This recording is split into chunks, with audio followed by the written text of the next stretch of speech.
வணக்கம். நம்ம கிட்ட யாரோ ஒரு ஆலோசனை கேட்க வராரு.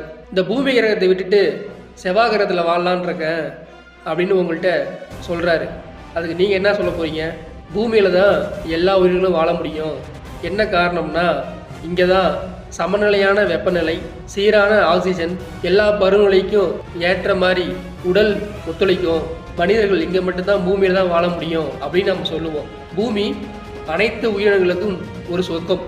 ஆனால் அவர் என்ன சொல்கிறாரு? இல்லை இந்த பூமியை எனக்கு வாழ பிடிக்கல, நான் செவ்வாய் கிரகத்துக்கு போகலான்னு சொல்கிறாரு.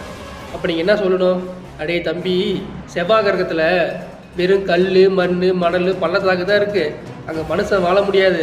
அங்கே ஆக்சிஜனும் இல்லை, தண்ணியும் இல்லை. அது ஒரு செம்மண் நிலண்டா, ஒரு வெப்பமான ஒரு கிரகம். அந்த கிரகத்துக்கு போனால் வாழ முடியாது.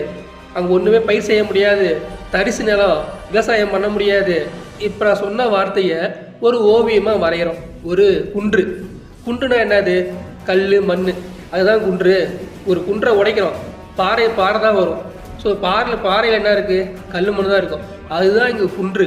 அடுத்தது அந்த செவ்வாய் கிரகம் பூமி எப்படி தன்னைத்தானே சுற்றிக்கிட்டு சூரியனை மையமாச்சு சுற்றி வருதோ அதே மாதிரி தான்ப்பா செவ்வாய் கிரகமும் தன்னைத்தானே சுற்றிக்கிட்டு சூரியனை மையமாச்சு சுற்றி வருது. இந்த சுற்றுதலுக்கும் இந்த வனம் வரதுக்கு தான் ஓவிய குறியீடாக மயில் பறவை எடுத்துக்கிறோம். அந்த மயில் பறவை எதுக்குன்னா அதிவேகமாக பறக்கக்கூடிய ஒரு பறவை, மிக விரைவாகவும் பறக்கும். அதனால தான் அந்த செவ்வாய் கிரகத்தை சுழற்சிக்கு ஏற்ப மயில் பறவை எடுத்துக்கிறோம். செவ்வாய்னா முருகன். இப்போ பாருங்கள், செவ்வாயில் என்ன இருக்குது? பாறை தான் இருக்குது. அதனால் பாறை, குன்று. அந்த செவ்வாய் சுற்றி வருதா, அதனால் இங்கே மயில். அதுக்கப்புறம் செவ்வானா முருகனா. இப்போ பாருங்கள், எதுக்காக முருகன் அது பேர் சொல்கிறேன்னா, முருகன் என்றால் ஒரு மனிதன். பூமியில் இருந்துக்கிட்டே செவ்வாய் கிரகத்தை பற்றி நாம் எளிமையாக ஞாபகப்படுத்தணும், எளிமையாக ஒரு காட்சி பொருளாக ஞாபகப்படுத்தணும் அப்படின்னு தான். ஸோ முருகன் என்பவர் இங்கே ஒரு மனிதன்.